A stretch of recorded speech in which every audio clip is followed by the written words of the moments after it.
I ran for mayor. I was at 3%, 4% in the polls week after week, month after month, because nobody believed an entrepreneur could succeed, could win the election. That's what it was. No one thought everyone agreed I was the best candidate, that I'd actually done what everyone else was just talking about, but no one believed. And I never quit. And I had to reboot that campaign and find different ways of talking about what are my values and how do I talk about not just my record, but how I was raised and how that process of being the youngest child, the son of a very strong mother who was just remarkable and in funny ways prepared me for being out of work. And I think, again, I look at when I'm talking to people in Iowa, let's say I'm in a living room with 15 people, I'm in Story County, and I get, I do 10 or 12 minutes of the stump, and then I answer questions for an hour. My yield rate is very high. I get a third of the people saying, yeah, that would be interesting. I might caucus. Are you going to come back? I'll bring a couple people to hear you. And as long as I keep getting that positive response, I think it's worth doing. And my job is to convince, I went into the Rocky Mountain News, which at that time was the largest circulation newspaper ever, in March of 2003. And here I was, somebody who'd never run for office before, and I had to convince them that I could win. And they were very skeptical. And that meeting actually went 2 hours. And at the end, they called me back a week later, and I went and had breakfast with Vince Carroll, who's the editorial writer, and the editor-in-chief, and we had a breakfast just about how did I think I was going to win, and what would I do, and they ended up writing, just as a model for what you might want to imagine, one of the most powerful endorsements I've ever seen in the last 16 years in public life. They didn't mention any of the other candidates. It was completely driven by, here's someone who has actually done what everyone else is imagining they could do. And both in the private sector and as, at that time I'd served on 42 nonprofit boards and committees. I've given 10% of my income my entire life, even when I was out of work for 2 years. One year I think I had a total income of $4,000, but I gave $400 to charity because that was one of the things that my mother trained us all on. Once that stuff gets out, I think people will recognize that I have done enough to demonstrate that I would be the best candidate if I could win. And then I just have to convince you guys to endorse me so that I can show them that I can win. It's kind of a circle. Well, why do you want to be president, and what are the top 2 or 3 things that you would consider your highest priorities? Sure, and I'm old enough, so this would be my last, at least I think my last serious profession. Not that you can't do things in your 80s, but if I would be 68 years old when I get elected, and I feel, and I do feel that in a funny way, it's almost like a calling, that I'm not sure God wants me to win, but I think God wants me to go out there and show what can be done and how you bring people together to accomplish big progressive goals. And as the top 3 things I would say there, I think climate change has to be near the top of anybody's list. It's not the #1 issue for most voters, but it's the place where the irreversible damage that could happen if we're not dramatically more urgent in how we address it. It's something we're leaving a mess for our children, especially our grandchildren. It's like a debt that there will be no way they could ever pay it. And I got a master's in geology. It's actually a master's in earth and environmental science. I was almost as if I was trained for this and studied a lot of the issues that really affect this. And I have a pretty detailed plan, not just methane regulations and not just we're closing 2 coal-fired plants and replacing with wind, solar, and batteries. And the average utility bill is going to go down for those customers. No one's done that anywhere in the country. We're taking our Volkswagen diesel settlement money and using it to create a network of rapid recharging stations for electric vehicles. And we went out, I called Gary Herbert, the Republican governor of Utah, and convinced him that he should use his money in the same way so that our network would feed into Utah's network so people could drive straight across and get to California without having to circumvent Utah. In the end, we got a dozen Western states, half Republican, half Democrat, to join in creating this regulatory, this network of, not regulatory, but this network of rapid recharging stations. That's how we're going to address climate change. So it's just a start. We have to recognize those things we don't have solutions for yet, like heavy industry. Concrete, when it cures, gives off a huge amount of CO2. We can figure that out. We can create a different kind of concrete that doesn't give CO2 exhalation, but we've got to be focused on it and intentional. And no one, certainly Trump, is going the exact opposite way. So you mentioned methane. What does a climate change plan look like for the livestock industry here in Iowa, which is a significant part of our economy? Sure. I think that the things we've been working on at Colorado State University, and people make fun of it when you talk about livestock, but livestock is I'm not sure it's quite as large as some of the scientists estimate, because a lot of those plants decompose and they create methane independently. So if you actually look at the net, livestock's not as big a problem as what a lot of people say. There are a couple scientists working on, have you ever seen Beano? This is where I get into trouble, but Beano is an enzyme. It's a Swiss pharmaceutical company that you eat it before you go have Mexican foods and eat a lot of legumes, of beans, and it keeps you from generating gas, right? It keeps you from farting, to be very blunt. We're trying to create a similar type of additive to feed corn, so that would change the way bovine creatures process that food and would dramatically limit the creation of methane. Again, the savings aren't as big as they appear, because even without the methane coming out of the digestive process, the waste generates methane as it decomposes as well. So, but it's certainly worth doing, and I think that, we've got to make this like the moonshot. We've got to recognize we're going to spend billions and billions and billions of dollars in research for heavy industry, for the agricultural industry, to look at how do we, in 10 or 12 years, get where we need to go. And part of it's I think we're going to have to address carbon capture and look at cost-effective carbon capture. It's going to take a lot of research. I am someone who protested against nuclear energy all through the early 80s as a geologist. I saw the complexity and the challenges of dealing with nuclear waste. Those complexities are less daunting than what we face with climate change. And I think we've got to reevaluate nuclear. I think it's going to be part of the solution. And if you told me 10 years ago that I would ever say that, I would have laughed out loud. And what are you saying to the ethanol industry about their future as you're working to make the whole country friendly to electric vehicles? Sure. Well, ethanol, first, electric vehicles are going to take a ways to go.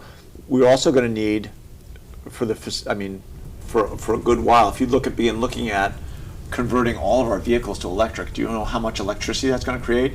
And wind and solar, it's going to take a long time to get that transition. And I think ethanol and natural gas become relatively green, is what I say, relatively green sources of creating that electrical energy. So, any other questions on climate change? I think. Does anybody else have another question about climate change before we move on? You say natural gas as well as ethanol? Yeah, natural gas, in terms of generating electricity, that's, again, it's not clean. I'm not blind to the carbon content of natural gas when it's used in combustion to create energy, but it's much better than hydrocarbon, than oil or coal, obviously. So I look at all of these together. The things that we know we have solutions for, like the efficiency of buildings and how to make buildings more ecologically friendly. We've made tremendous progress. We've got ways to go, but we accelerate that implementation. But the things where we don't have solutions yet, such as heavy industry and things like concrete. If you look at the three worst polluters on Earth for CO2, it's China's the worst, United States is the second worst, and concrete is the third. And people don't often think of it in those terms, but we've got to be very intentional about and being honest and direct about that, about addressing all the sources of climate change pollutants. Some of your fellow Democrats argue that there will never be universal health care as long as for-profit insurance companies can make money by taking people's money and delivering as little health care as possible. You're not someone who has advocated doing away with private insurance as part of having a public option for health care. What is your plan? And how do you respond to that concern about private insurance? And this, I would also say the same about climate change. You know, Colorado's record for what we've done in climate change, I would match against any state in the country. I mean, we're the first state to go after methane, the first state to replace coal-fired electrical generation with wind, solar, and batteries, no natural gas. In the same way, I would say we got to almost universal health care coverage, just under 95% health care coverage. The 2 points I would make is I don't think realistically we're going to be able to take away health insurance, private insurance, from 180 million Americans. I don't see that as realistic. I am a believer. You know, I helped start a community health center in Middletown, Connecticut, in 1973, and in support of that health center, in 1978, I wrote a letter to the editor of the Middletown Press in Middletown, Connecticut, saying health care is a right and not a privilege. 1978, I think I was before pretty much anybody else running. Maybe not Senator Sanders, but pretty close, I'll bet. And the way is, how do you get to universal coverage? And I'm a big believer in a public option, and it can be Medicare. It might actually be Medicare Advantage. Medicare Advantage has, especially if you're in states with a large component of rural health, which is always a challenge. Medicare Advantage rewards telemedicine, which I think is important, and find ways we can improve the quality of health delivery to the rural parts of our country. And if the Medicare for all people are right, that as we provide this public option, and people who can't get on, can't afford private insurance, or they need a greater subsidy than they can get on the exchanges, or they, however else they migrate towards this public option of some form of Medicare or Medicare Advantage. As they migrate into this public option, it'll grow. As it grows, the cost should come down, and the quality should improve. And so that would make it more attractive. More people would migrate in. As it expands further, the cost would continue to come down. The quality would continue to improve. It would become more attractive. More people would migrate. In 15 years, you could end up with a single-payer Medicare for all system, but it would be through evolution, not through revolution. And I see that as much more realistic and pragmatic in getting to universal health care coverage. In the short term, how do you provide more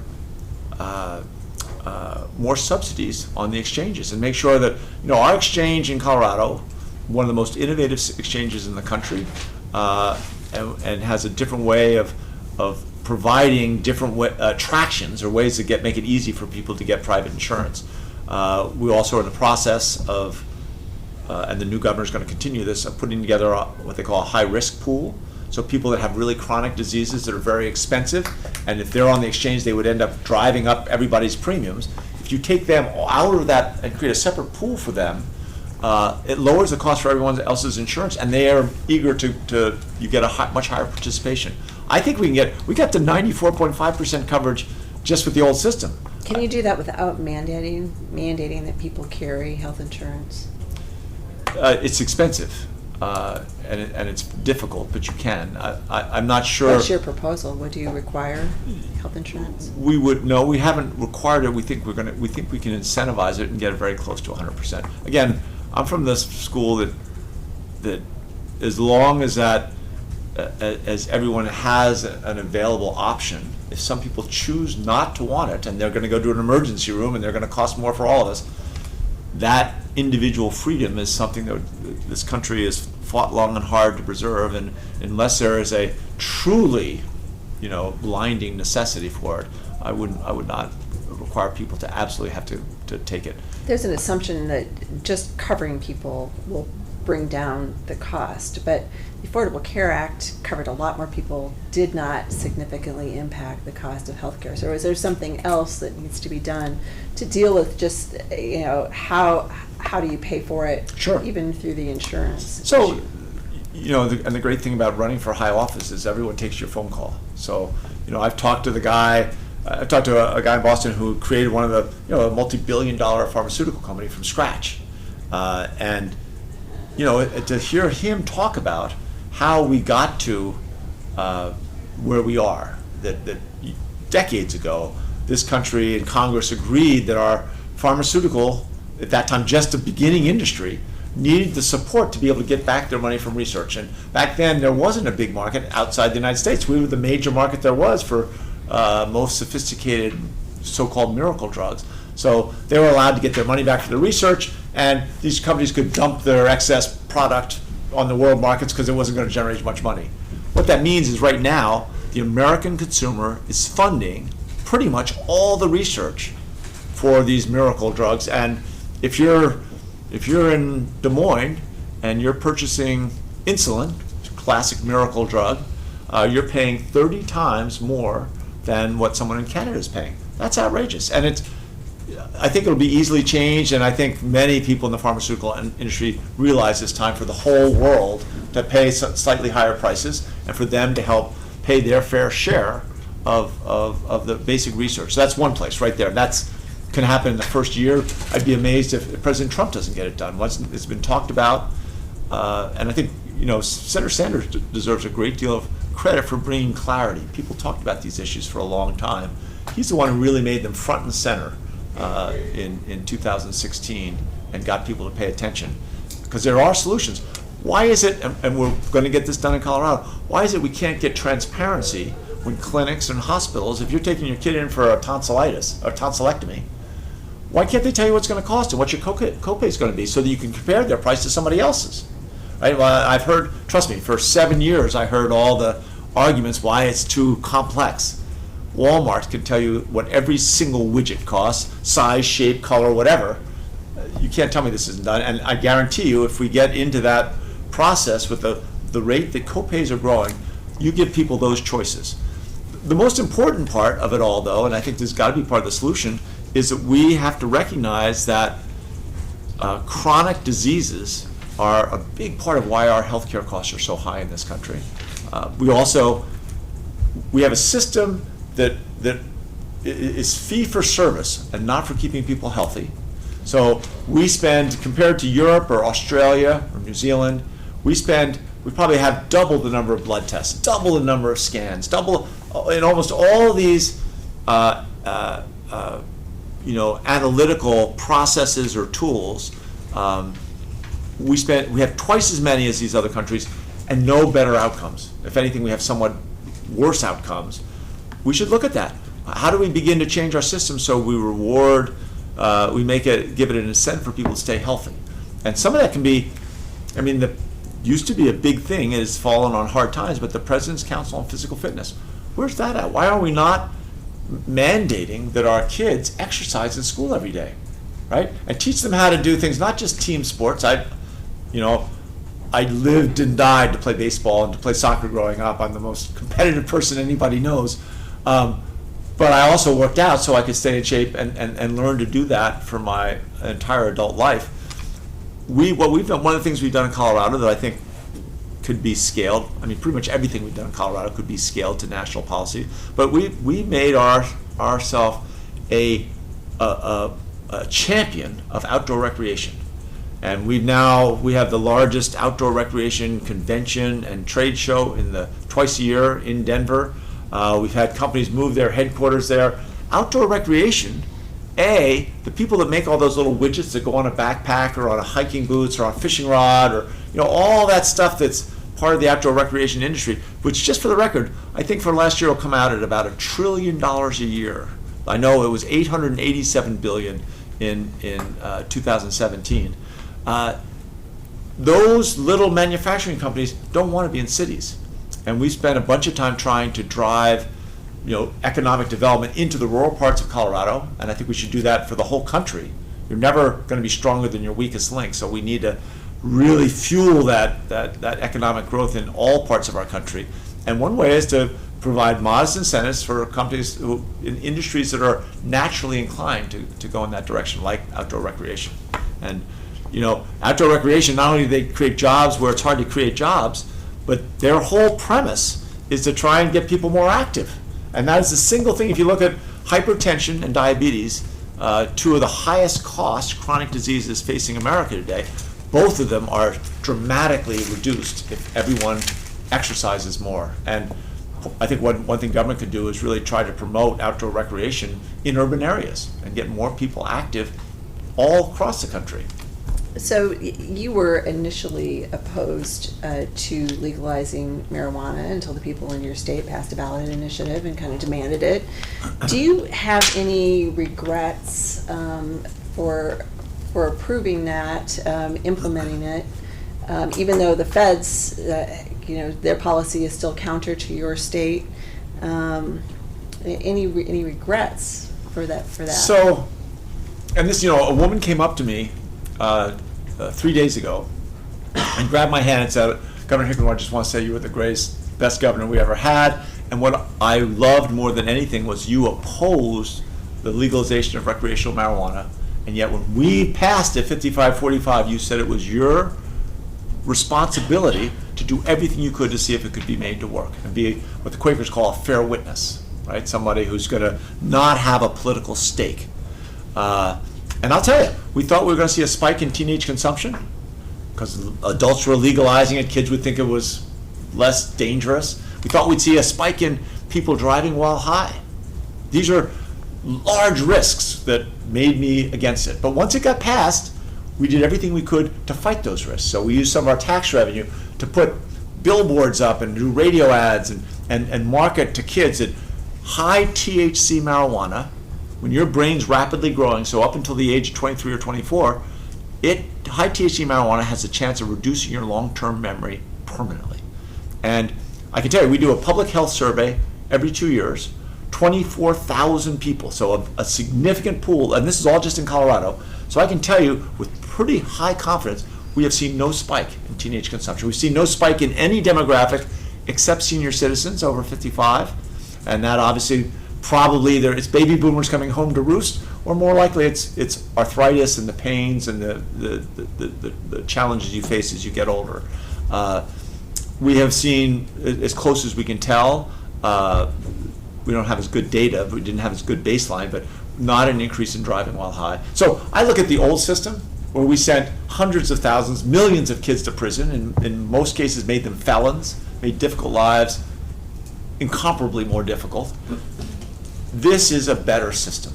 And I think what I would suggest for the federal government, and what I publicly have said, I think they should decriminalize marijuana on a federal level. I think they should decertify marijuana as a Schedule I narcotic so that we can actually begin doing tests on it. Right now, we know that for certain forms of autism or seizures, marijuana really works. And pretty much everyone knows someone who's had experience directly with that kind of a medical situation, and yet we've never tested it. We don't know what the side effects could be because it's a Schedule I narcotic, and laboratory scientists cannot get it to test. So decertify as a Schedule I narcotic, start the FDA doing what they should have been doing, testing it to figure out where does it work the best, just like any drug, right? 2/3 of the people in America now are in a state where at least medical marijuana is legal. We need to decriminalize it federally, let the scientists judge where it's most effective, make sure that the Department of Agriculture, what kind of pesticides are we used on something like that? Is it the same that are used for tobacco? Is it not? Are there differences? We don't have any science behind it. We should also make sure that banking, by decriminalizing it, we should allow banks in all the states to legally provide charge cards and not have to do, if you wanted to guarantee a new industry was going to be corrupt and full of racketeering, what would you do? Oh, let's try making it all cash. That's a great idea if we want to really make sure it is as corrupt as possible. So let's get rid of that, let it be banked. But I think that the states should be allowed to decide in their states whether they want to legalize it or not. And I know it's a big issue in Iowa, and I get a lot of pushback, especially from young people, when I say that the states should decide. But this is what we do with alcohol, right? The states, you go in certain parts of Texas and Oklahoma now, if I drive from Denver down to Dallas, I'll go through dry counties where you cannot buy a drink. I mean, I'm not sure that this is that different than that, and that system's worked pretty well. So you think there are no negative consequences in Colorado? I did not say no Okay, negative then consequences. there has been an increase in traffic fatalities, or No. we read about employers struggling with If- drug testing. I mean, what are the downsides of that? If we look at traffic fatalities, we measure ourselves against states that didn't legalize marijuana. Everyone's seeing increase in traffic fatalities. We think it's distracted driving. You know, cell phones, people texting while they're driving. And that for that one split second where that freak thing happens and they slam into someone or go off the road. What are the downsides of legalizing? So we think, and we lowered our taxes one year, which sounds crazy, but we wanted to get rid of the black market. So the black market's still there, and we are pretty sure that there has been, I know, still probably 10% of a black market out there. This year, I think we're going to get close to getting rid of it completely. We've also had a gray market where we think people have been masquerading as legal growers and then selling it out of state. Now, there's a lot of arguments. It's pretty cheap to bring it in from Mexico, so they're not really growing it in Colorado, especially since we've been cracking down on it every way we can. We think we're trying to make that as unsavory as possible. So we have problems, but I say that they're better than what it was before, because before we had a law that nobody obeyed. You ask any kid in high school whether they could get marijuana. My son's high school, 80% of the kids in the graduating class, he's going into the senior year, but this is a year and a half ago, 80% of the kids in the senior class have tried marijuana. I mean, if people aren't obeying a law, we need to figure out why that is and change the law, or change our citizens, so that we're not. It's like Douglas MacArthur, when the famous World War II general. His father was a two-star general, and when Douglas MacArthur graduated from West Point, his father gave him the best advice he ever got: never give an order that might not be obeyed. Right, and it's obvious, because once that happens and someone doesn't obey your order, you cannot count on everyone's commitment to doing what needs to be done. Laws are the same way, right? We should not have laws that people won't obey, right? We've got to figure out how to modify them or modify our society. And I think marijuana is a big part of it. Even though it's not perfect, it's so much better than the old system where everyone was breaking the law. People were, in essence, taught that laws doesn't really matter that much when you're in high school. It's breaking the law, but it's obviously not a big deal. It's a slap on the wrist if you get caught. And that's a terrible system, right? It's the same problem with immigration to a certain extent, right? We've got a system where large numbers of people are disobeying the law. I look You at. anticipated my next question. Oh, wait, because- let me just finish this Okay. though. I think overall, when you look at the pros versus the cons of people who are trying to get marijuana for their sick kids who have seizures, and nothing else worked. And I can tell you, there's an amazing rock and roll band called the Avett Brothers. If you ever want to hear a great rock and roll band, the bass player is a guy named Bob Crawford, and his daughter Hallie, when she was 22 months old, turned out was brain cancer, but she was having seizures. Nothing would work. And the only thing that worked, they were at St. Jude's Medical Hospital down in North Carolina. The only thing that worked was marijuana. You hear these stories, dozens, hundreds, thousands. The old system where they were guilty of breaking the law by getting drugs for their daughter, it's not the right way for things to work. Do you decriminalize, as Secretary Castro has suggested, illegal border crossings for people who are not otherwise criminal? I think the key, and there's a lot of weight in that word decriminalize, I don't think you can have an open border. And so I have fought and stated loudly and clearly that borders matter. I do think that our immigration system is a train wreck. And again, another classic case of so many people not obeying the law. And so I would, over the last several years, we've dramatically cut the funding that we've been sending down to what they call the Northern Triangle: El Salvador, Guatemala, and Honduras. And what a coincidence, we dramatically cut that funding, and suddenly conditions got a lot worse and people flocked to our southern border. So that is a humanitarian disaster. But even as we deal with that humanitarian issue, we have to address where the source of that is from, and begin to change that. And in parallel with that, we need the resources at the border to I mean, if you'd ever told me that we would have our government agents actually take children away from their parents and put them in cages, and in some cases actually put them up for adoption, right? Again, we call that kidnapping, right? Where you take someone's kid and put them up for adoption. I would have said you were crazy, and yet that's happening. So we need to dramatically transform how we do this issue, but opening the borders and basically, in essence, inviting more people by making it in some way not a criminal offense, or in some way a misdemeanor. If the misdemeanor doesn't prevent us from stopping people at the border, then we've got a real, I think, a challenge. And I'm not a lawyer. What about I'm the only of all those people running, I think almost everyone else is a lawyer.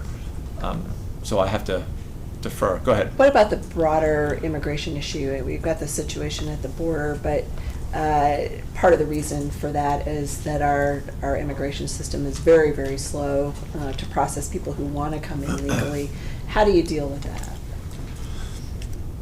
I think the only way to deal with it is comprehensive. So as I talk about more funding in the Northern Triangle, as I talk about making sure we have a humanitarian infrastructure in place at the border, we also have to look all across the country and say, why is it that no one's obeying the law, right? And how do we change that? Right now we have, I think a rough justice, last number I saw was 7.5 million jobs unfilled and only 6.3 million people looking for work. I've never heard of it being that upside down. Usually you have many more people looking for work and not enough jobs. We've got more jobs than people looking for work. We're lacking the skills. But anyone who thinks we're going to deport 11 million workers out of this country and not do serious damage to our economy, I don't think they're looking at all the facts. My solution, if you're going to ask me for the foundation for a comprehensive solution, I think we take the people that are here undocumented and we give them visas. And the visas are work visas. If they can demonstrate that they got an employer that wants to hire them, they get that 10-year visa, and then they get an opportunity to extend it if they need to. And I'm sure there's got to be some penalties. This is going to be a political negotiation, but they don't get to immediately get in line for citizenship faster than anybody else. They don't get any special treatment at all. There actually should be some penalty for breaking the law. I get all that. But we also have to look at making sure we have an ID system that works. And now we have these new driver's licenses, which are almost impossible to forge or counterfeit. I think we've got that ID system. We also need to increase the penalties for people that pay workers under the table. And I know this isn't popular with Democrats and it isn't popular with Republicans either, but you can't have a system where people continue to break the law. And when I ran for re-election in 2014 in Colorado, and I do like to point out, I won that election in a pretty bad year for Democrats in a purple state. One thing I heard again and again was people that, I met 3 different people that had companies that they owned, small businesses for over 20 years that had all gone out of business because they refused to pay people under the table. One was a commercial painter, one was a sheetrocker, and the other one was building what they call foundation work, concrete forms and foundation work like that. And all of them had put their kids through college. One guy was actually sleeping on a bed in the basement of his daughter's home. And it's because they wanted to play by the rules, and their competition was playing on the table. So if you want to see a comprehensive solution, everybody gets a visa. We're not going to deport everybody. If someone creates a crime, then they get deported. If they're going to play by the rules, they play by the rules. And we set up a system that's more efficient and processes things, but we really measure, and I think there are ways to do this much more effectively than we have, so that we're not constantly importing immigrants to prevent businesses from getting, we're not importing labor to help businesses maintain low wages. The places where you have to look at, and I've been told it's the same here in Iowa, last fall, for the first time in anyone's memory, we had fruit and vegetables in Colorado rot on the ground because they were offering $20 an hour for people to come harvest those crops, and no one would do it. I mean, that should tell you something. We only have a couple minutes left, and I don't know if anybody else has any questions, but I want to make sure we address trade. It's a Sure. major issue here in Iowa. How would you approach trade as president, and do you think it's possible that if Trump actually succeeds in winning some concessions from China, that we might be better off, if the farmers might be better off? So I've asked, this would be a fun, I'd leave this to your reporters. I'd call your economists at Drake and at University of Iowa State University. Ask them, say, is there ever an example in history where in a trade war there's been a winner, where either side has come out better? Because I can tell you that I've talked to a half a dozen of the top economists in this country, and to a person they say there's never been anyone. Both sides are damaged by a tariff war. In terms of how do you get these major concessions from China, well, we haven't seen them yet. Maybe. I mean, suddenly if it's enforceable and something that's dramatically benefit, I'm happy to look at that, but we haven't seen any evidence of it. Not only that, and I don't know why no one's reported this, but they created a ceasefire, 10 days ago, a week ago, in their tariff war. They waited. Now, President Trump was championed by rural America, right? They waited until every farmer and every rancher in this country had already made their key investments. Their decisions for this growing season were already made. They couldn't decide to suddenly go back and plant, soybeans or more corn or switch. They were already left having to make a gamble. And if you've spent time with farmers, you know that there's enough risk involved in making those decisions anyway. And to me, that is government malpractice. So I can tell you what I would have done. And I think that this isolationist trend of President Trump and many of the Democrats running is not making our world any safer, not making our country any safer. I think the tariffs, without question, you see it here in Iowa in bright, in Technicolor. I argue that we need to move into a period of constant engagement. That's my policy, that we are already so interconnected and interdependent that to run the risk of threats and counter threats and having that be your measure of negotiation is not only reckless but dangerous. Look at public health and potential pandemics like Ebola. We need to be talking to everybody, and we have to be looking at who's got medical procedures.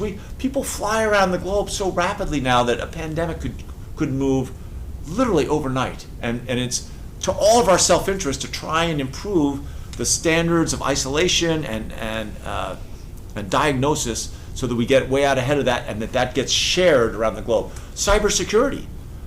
I mean, we're at war right now. No one talks about it.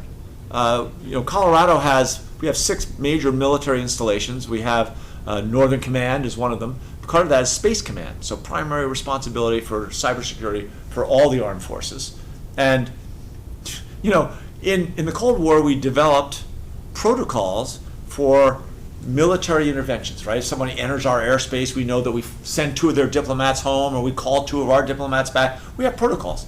We have no protocols for cybersecurity, and sometimes it's not even state actors. It's renegades and rogues that are doing this. If we don't have constant engagement around the world, how are we ever going to get to those protocols in cybersecurity? And climate change. My goodness, whatever we do in the United States, let's say I'm successful, I get elected president, we address methane, we get concrete that doesn't exhale, miracle Beano to make sure that we don't have all this methane from all these different sources. If we can't get India and China and Indonesia, all the other countries of the world to join us in this effort, where are we going to be? And I don't deny that China was cheating on international agreements, that China was stealing our intellectual property. But a tariff war is the single worst way to confront a country in that type of situation. And again, call your own economists in your own universities. the way to address it, and it's not sexy, and it's not as cool as building a wall or, making short, punchy statements. But the way to do it is to orchestrate the world's economic powers and sit down and negotiate with China and make it harder and harder for them to expand into a global economy unless they play by the rules that everyone else accepts. And that's what they were trying to do, and it had not been successful. Doesn't mean you quit, right? It means you work harder, right? You'll get to when you get to the end of the book, it's the opposite of woe. The opposite of woe is giddy up, and that in most life situations, the best thing you can do when things get worse is to work harder. I mentioned that I was listening to your book, and you say something to the effect of that if you have public sentiment with you, that sort of anything. That was Lincoln. With public sentiment, nothing can fail. Without it, nothing can succeed.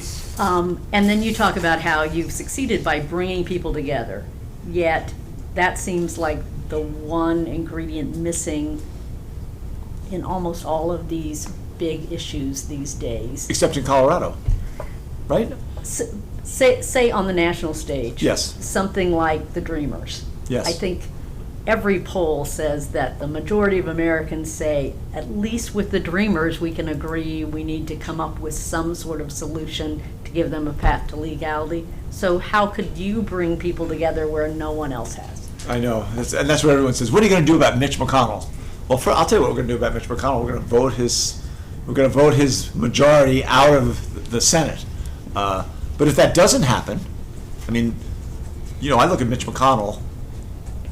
I don't know, I'll be blunt, that when he said after Barack Obama became president, when he said, I will do everything in my power to make sure that he loses his reelection, we will make sure he has no success. To me, that verges on treason, right? That he's saying that he wants to hurt the economy of this country, and if need be, the state which elected him. I can't even express it, so I find it so frustrating and unreasonable. What he did with Merrick Garland, denied the basic constitutional processes that have been in place for centuries. But he's who he is, right? And, again, my mother taught us you can't always control what life puts in your way, but you can control how you respond. And when we had the shooting in the Aurora movie theater, and 70 people were shot, 12 of them died, and we spent a couple weeks just mourning. We didn't talk any politics. We expanded funding dramatically for mental health, but then we came in and decided we wanted to do gun safety, universal background checks. We wanted to make sure that we got to magazine limits. And the NRA would not negotiate. They would not negotiate. And in the end, with a very thin majority in both the House and the state Senate, we pushed them through, and we knew that we were going to face recalls, and we did. The NRA poured millions of dollars into our state, and we lost a couple senators, and we lost our majority. We understood that's what we would do, and I think with someone like Mitch McConnell, sometimes you just have to do as much as you possibly can if he continues to be a barrier, but the ultimate solution is to vote him out of office. Just really quickly on guns, since you brought it up. Sure. Your state saw a spike in gun deaths last year. Are you sure that universal background checks are working? So we haven't analyzed that data yet. So one thing you learn as a scientist is don't jump to conclusions, although whenever we get data like that, we say, all right, we need to take this apart, see where the guns came from, see what kind of shootings are. I mean, we're seeing a national growth in gun shootings everywhere, right? When I've been in South Carolina, they had more murders in Columbia, South Carolina by the end of May than they had all of last year. I mean, it's going at different rates in different countries, but we're at the point now where we have almost, if you define a mass shooting by 4 people dying or getting shot in one episode, we're having 6.2 per week. That's almost one a day. How can that be? I look at what we did in terms of universal background checks as a good step forward, but that's obviously not all that it's going to take. It's funny, we got into the battle on it.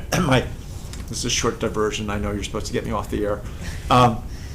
my son was in 5th grade at that time, and 10 years old, and I came home and made the mistake of complaining to him. And it was a terrible mistake. Don't ever complain to a 10-year-old.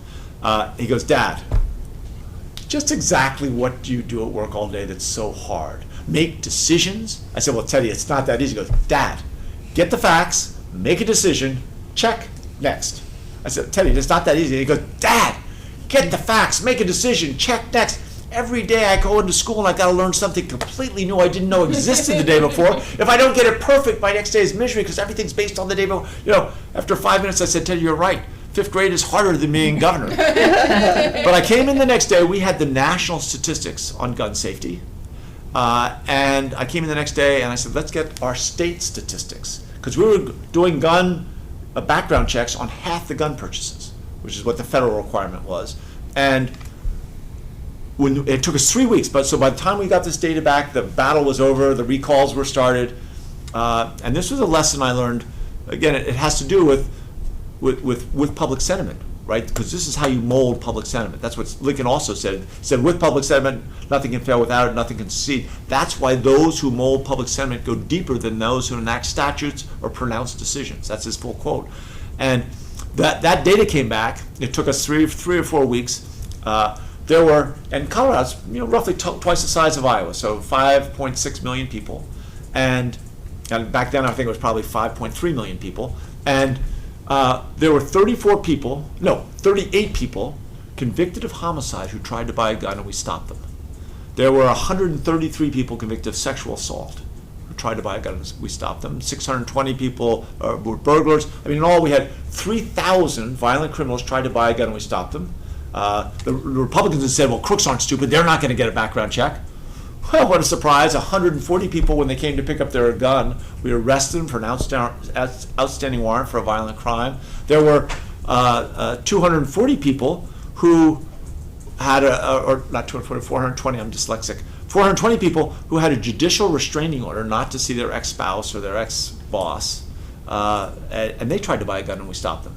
So there were an equal number of attempted purchases that never had background checks. And so what we went to, when the NRA and the Republicans were threatening with not only to recall the Democrats, but they were going to pull back the universal background checks. Once we got those statistics for our state and rolled them out to people, that discussion stopped pretty quickly. And I think that public sentiment, that this is a classic place where we've got to let people see and understand that. It's clearly, as we said, there's a bunch of different components of what the shooting is going on. Part of it is the hopelessness that so many people feel. We have, we're a little over time, but I want to give you 30 seconds if you just want to wrap up. Sure. Like, just do a quick 30 seconds. Well, give us you. your campaign pitch if you want. Thank you very much. Well, I appreciate the time. I appreciate you as journalists. I was an English major as an undergraduate, and actually a guy named Gil Spencer was my Little League baseball coach, so I almost became a journalist. It's a long story, but I chickened out that sophomore summer when I was supposed to come work for him. I'm